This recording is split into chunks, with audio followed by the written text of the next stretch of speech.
All right, what up, people? It's your boy Chief from Google Evil Eye, coming to you again with a brand new video. This is a real quick one. You guys know I like my Sunday shows, but quite frankly, it is Christmas Eve, if there's such a thing. And I know you guys are probably with your families, spending time with them, which means by the 26th, you'll be ready for a new show. So I'll get a new show out to you on the 26th. But for the time being, I thought let me quickly drop my player ratings for Arsenal's win against Burnley. So we broke our losing streak yesterday by beating Burnley, and again that was a struggle. It was a struggle. Let's not get it twisted. The scoreline might show it was quite comfortable, and it was in the end. But I'll tell you, for a good 70–80% of that match, it was difficult. You know, Burnley set up in a clever way. They played long ball, but they also played a pressing style. So when they had the ball, they were going long with it. But also they were in our faces, which I think this is where I think Emre's style, working three at the back, to me doesn't work, because I think what you're starting to see and what Tottenham did so excellently on Wednesday was they were able to press us very high up the pitch, which caused us to have mistakes, and we don't have the defence to be able to play three at the back, which is why I'm not a particular fan of it under the Emre regime. I was actually more of a fan of this shape under the previous manager's team, just because I felt that, you know, we didn't play so much from the back, so it gave us a little bit of air of dimension, whereas this is a bit easier to set up defensively against us. But Emre's trying to work him in training to be comfortable with the ball, to pass out from the back. I think when you lose people like Mustafi, who, as much as I criticize him, is very good at playing out from the back, as is a Rob Holding, and you've lost two of those guys, and even with those guys, we weren't the best defenders as it was. We are creating problems for ourselves. But nevertheless, we got through the game yesterday, you know, and job well done in the end. So with that being said, this would be my 1 to 10 ratings for all the Arsenal players that played yesterday. Leno was in goal. Yeah, I think the good thing I could see about Leno is that, you know, watching Petr Cech as I did on Wednesday, I really see why people are quite wary of him playing in goal. His kicking is terrible. Whereas with Leno, one thing I do like about him is he constantly keeps the ball moving. Where I think Leno struggles is that I do think there is a lot to improve upon in terms of his general decision-making. He's very Szczesny / Fabianski-like in his approach to goalkeeping.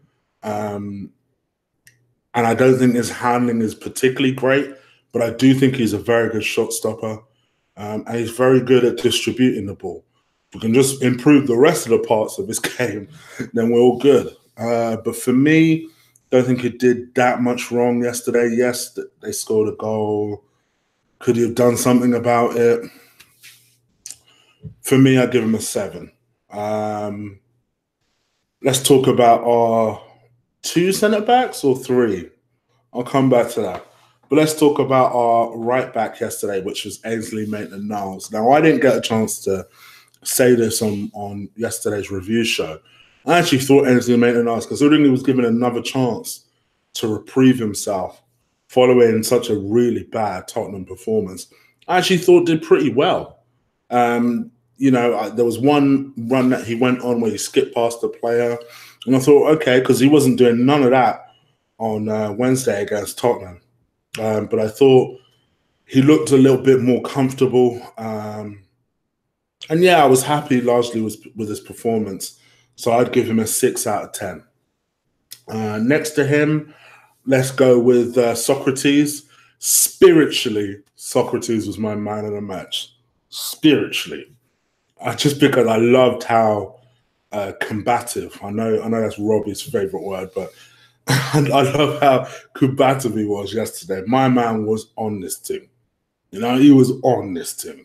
He decided, he made You know, there was a really good interview with him after the game between him and Uber, and Uber was just like, Sokratis loves them type of games, and Sokratis is just like, yeah, I do. I love them games.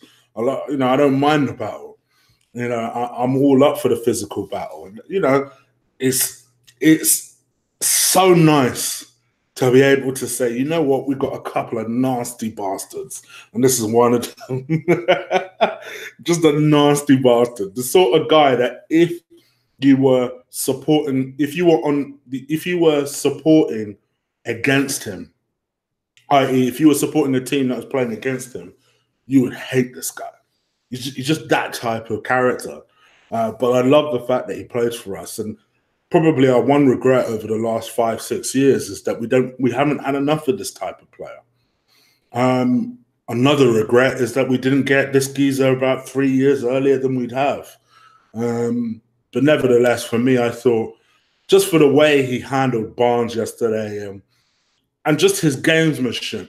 This is one player. You know how I bang on about defenders who are able to read the game and understand passages of play. This guy does it perfectly to me. And for me, I give him an 8 out of 10. Next to him, we have Monreal, who can't believe is injured again. Played as a centre-back, and I actually thought was doing quite well. Yeah, I really did. I thought he was doing pretty well. To me, I'm worried for him because he's 33 years old. He's starting to pick up injuries now. So as a club, I think we need to start looking for left backs, really, because as well as our left back who played yesterday played, and I'll come to him in a second, I do think that's an area we need to invest in and really look seriously at. Probably more likely in the summer. I know people are going to say January. I don't see that happening in January, but in the summer, for sure. I think it's something we definitely need to look into. But for me, yesterday, I thought Monreal played a 6 out of 10. It was a 6 out of 10. Just because he came off at halftime. Our left back, Kolasinac, for me, was man of the match. I'll go as far as to say I thought it was his best game in an Arsenal shirt. I thought he was fantastic yesterday. Not only in an attacking sense, but I actually thought he tracked back pretty well yesterday. And it was the best defensive performance I've seen from him. I thought he was brilliant yesterday. I don't really know why people are not giving him the credit they deserve. I know left back is a bit of a unfashionable position. You know, it's like the same idiots that thought that Aaron Ramsey last year played better than Monreal. You know, it's just an unfashionable position. But to me, I thought Kolasinac was easily unmanaged. It's not even a discussion to me. And for me, he gets 9 out of 10. In central midfield, we go with Guendouzi. Now, people are worried about Guendouzi. I'm not. I recognize that he's 19 years old. I do think his passing. Sometimes I wish he pays attention a bit quicker than he does. Like sometimes he'll do the most brilliant pass and you think, okay. And then other times you're like, oh, what is that? Bruh, come on, just pay attention a little bit. Understand the game or the passages of play a little bit better. Like I think his transition from defense to attack needs to be sharper than it is. That's my one major issue with Guendouzi. And sometimes I think he just has a general lapse in concentration that I just think comes with being young. You know, sometimes when you're young, you're a bit antsy, you're thinking about 10 things at once rather than concentrating on the job at hand or concentrating on what it is you want to do first. And I think that's his problem. I think age and experience will phase that out. I really do. I have a lot of faith in this kid. Nevertheless, I don't think it was an amazing performance yesterday, but I also don't think it was as bad as people were making it out. To me, I'd give him a 6 out of 10. I thought he was fine. Xhaka, on the other hand, I feel sorry for Xhaka because to me yesterday, it's almost like Emre tried to get away with playing him in the back without telling us. he was playing in the back, because if he weren't playing in the back, my gosh, he was deep. He was real deep. And just, to me, Xhaka and his long passes are easily the strength of his game. You know, so when he gets the ball and he's able to just spread the play, he's in his element. And when he has time to do that, he'll look like the best player on the pitch. A lot of Xhaka's problem is when it comes to short passing, especially when he's under pressure, that's where a lot of the problems come about. And I'm going to revert back to what I said at the very start of this video. To me, I don't think 5 at the back suits us, especially when you play Granit Xhaka, who doesn't like pressure in the middle of the pitch. Never mind at the back, where problems will then start happening. And he gave the ball away a good couple of times yesterday. So I don't want to be too harsh on him. We did win the game. But man, for me, Xhaka, I just don't want to see my man at the back. And that's my main worry, because I think I've just got this feeling we won yesterday. Emery might continue to persist with that idea of playing Xhaka at the back. But for me, I'll give him a 6 out of 10. Reluctantly, I'll give him a 6 out of 10. Mohamed El-Nene. Again, Mohamed El-Nene, I thought was fine. You know, I think people were shitting on him unnecessarily. Do I think he's on his way out? Yeah, I do. I absolutely think he's on his way out. But I think in terms of what he did yesterday, I don't think there was anything that was amazingly bad. I see lots of people saying, oh, he played terribly yesterday. And I thought, was he really that bad? I thought he was fine.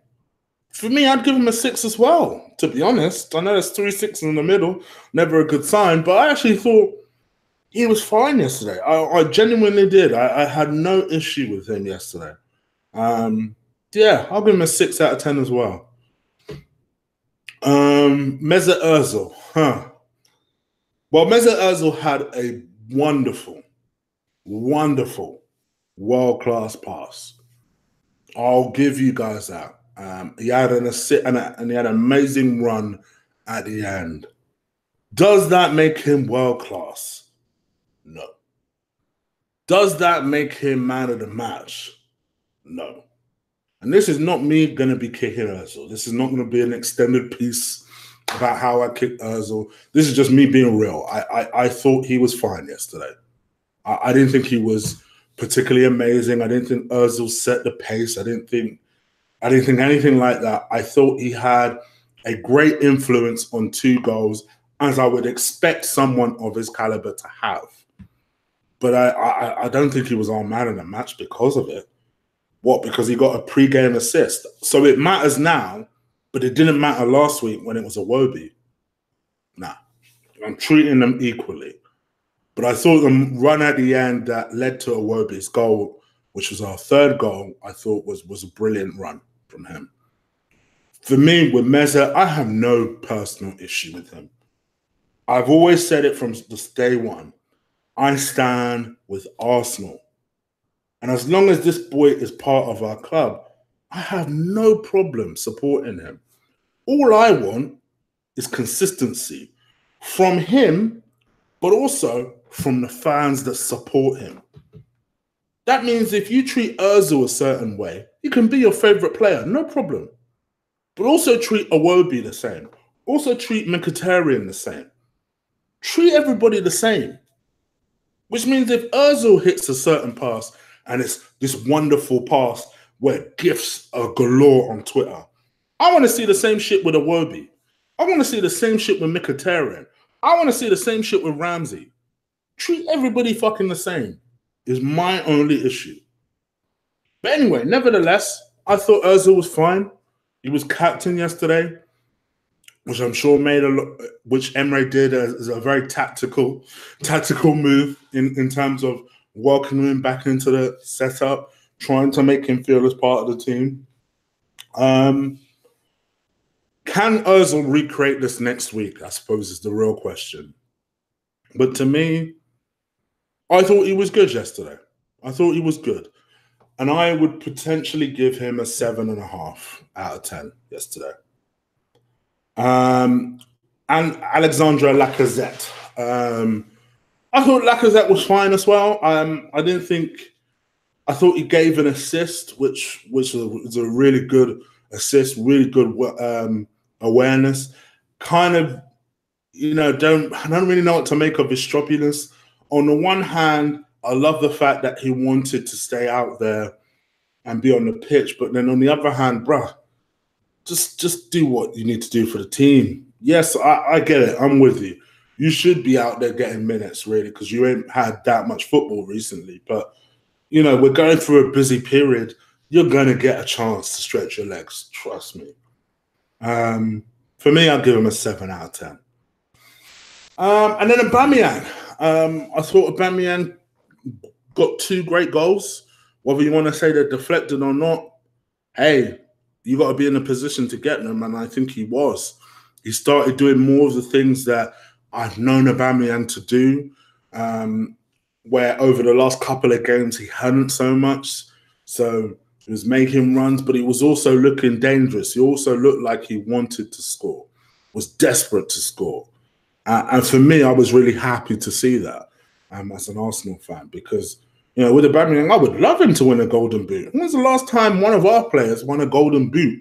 Van Persie, maybe?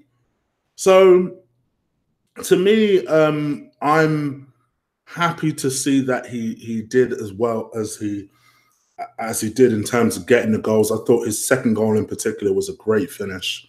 So yeah, for me, I'd give him an 8.5 out of 10. Let's talk about the substitutes. Let's talk about Alex Iwobi. To be honest, I thought Alex Iwobi had a couple of misplaced passes yesterday, but I was so happy for him to get his goal. Whether you want to say it's offside, it was offside, don't you? Because damn, it counted. And I think it clearly meant a lot to him to get the goal, in the sense that just the relief that you saw. Yeah, I know you didn't celebrate. Would you celebrate if you get racial abuse all the time? Would you celebrate? No, he'd be like, fuck you. I ain't celebrating in front of you motherfuckers. I don't really blame them. At the same time, now I want to see some consistency from him, because the best way of shutting these people up is by consistently doing something on that pitch.